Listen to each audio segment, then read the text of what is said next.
This is a package of locking rolling tighteners. I was sent this 2-pack to review. It costs $10 normally if you want to purchase it. You haven't paid me for my review, and my opinions remain my own. So we get 2 of the rolling tighteners and 2 little things of the line.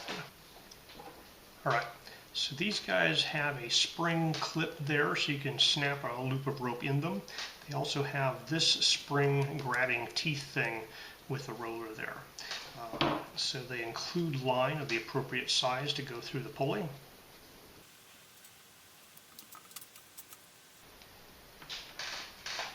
So each of these lines is about 10 feet long.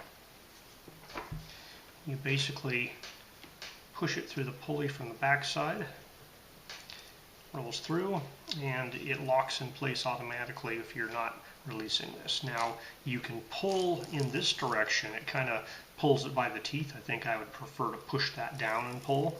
When you release the teeth, it locks in place. So this is useful anytime you're trying to tighten a line. You know, you're holding up a clothesline, you're taking some lines off of a hammock to keep it from flipping back and forth. You have a tent and you're trying to, you know, guide the tent up, or you have an antenna and you're trying to put guy wires on an antenna. And it just allows you to adjust it, tighten it, and then when you release, it locks in place. All right, from a material standpoint, we got nylon rope. This little spring clip there looks to be steel because the magnet sticks to it really well.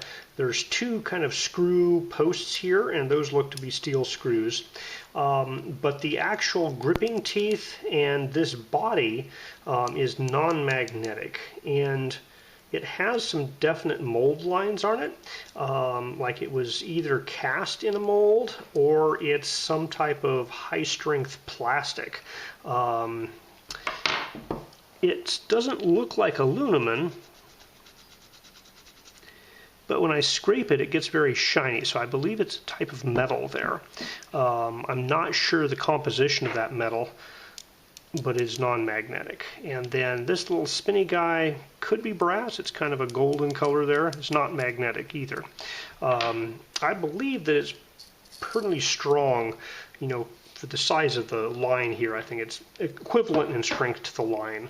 Now this set of teeth, that is, you know, a friction grip, so it will cut into your rope a little bit over time, but as long as you're not stopping it at exactly the same spot every time, it shouldn't be an issue. Obviously I wouldn't, you know, support overhead weights with this thing.